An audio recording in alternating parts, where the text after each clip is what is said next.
കേവലം 8 വർഷം മാത്രം പിരിഞ്ഞു നിന്ന മുജാഹിദ് വിഭാഗങ്ങളെ ഒരുമിപ്പിച്ചു. 32 വർഷമായി രണ്ട് ദിശയിലൂടെ സഞ്ചരിക്കുന്ന സുന്നികളെ യോജിപ്പിക്കുന്നതിനു പകരം വിവിധ സമയങ്ങളിലുള്ള മധ്യസ്ഥ ശ്രമങ്ങളെ പൊളിച്ചെടുത്ത് ലീഗ്. കരുതലോടെയുള്ള മസ്ലഹത്ത് ടീമിന്റെ നീക്കം വിജയത്തിലേക്ക്.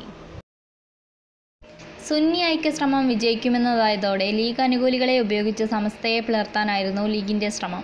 ആദ്യം ചർച്ച പരാജയപ്പെടുത്തുക എന്ന ലക്ഷ്യമായിരുന്നു. അത് ഫലമില്ലാതായപ്പോൾ വീണ്ടും സമസ്തയെ പിളർത്താൻ ലീഗ് ശ്രമം തുടങ്ങിയത്. ഹൈദരലി തങ്ങളെ ഹൈജാക്ക് ചെയ്ത് PK കുഞ്ഞാലിക്കുട്ടിയും സാദിഖലി തങ്ങളുമാണ് ഇതിനു പിന്നിലെ ചരടുവലിക്കാർ. ലീഗിനോട് കൂടുതലായും ആഭിമുഖ്യം പുലർത്തുന്ന മലപ്പുറം ജില്ലയിലെ ചില മുശാവറ മെമ്പർമാരുമായി ഐക്യത്തെ എതിർക്കുന്ന പുതിയ സംഘത്തെ സജ്ജീകരിക്കാനുള്ള പ്ലാൻ ചെയ്യുകയാണ്.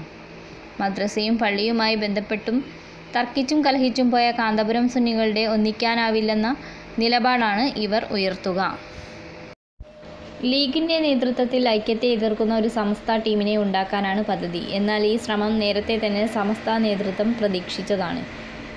ഇതിനെ മറികടക്കാനുള്ള ആലോചന തിരക്കിട്ട് നടത്തുകയാണ്.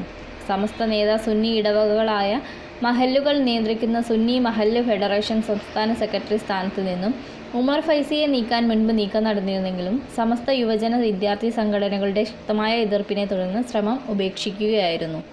സമസ്തയുടെ ആഭ്യന്തര കാര്യങ്ങളിൽ ലീഗിനെയും ലീഗ് അധ്യക്ഷൻ എന്ന നിലയിൽ ഹൈദരലി തങ്ങളെയും ഇടപെടാൻ അനുവദിക്കില്ലെന്ന നിലപാടാണ് സമസ്തയും പോഷക സംഘടനകളും മുന്നോട്ട് വയ്ക്കുന്നത്. ലീഗ് എതിർത്തിട്ട് ഉമർ ഫൈസിയുടെ നേതൃത്വത്തിലുള്ള സമസ്ത നേതാക്കൾ സുന്നി ഐക്യശ്രമവുമായി മുന്നോട്ട് പോയതാണ് ലീഗിനെ ചൊടിപ്പിച്ചത്.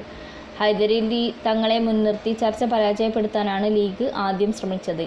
എന്നാൽ തങ്ങൾ ഐക്യത്തിന് അനുകൂലമായി നിന്നതോടെ സാദിഖലി തങ്ങളെയാണ് ലീഗ് നിയോഗിച്ചത്.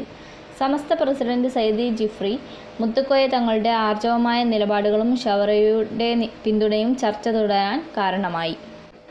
കൂടുതൽ വാർത്തകൾ അറിയാൻ ഈ ചാനൽ സബ്സ്ക്രൈബ് ചെയ്യൂ.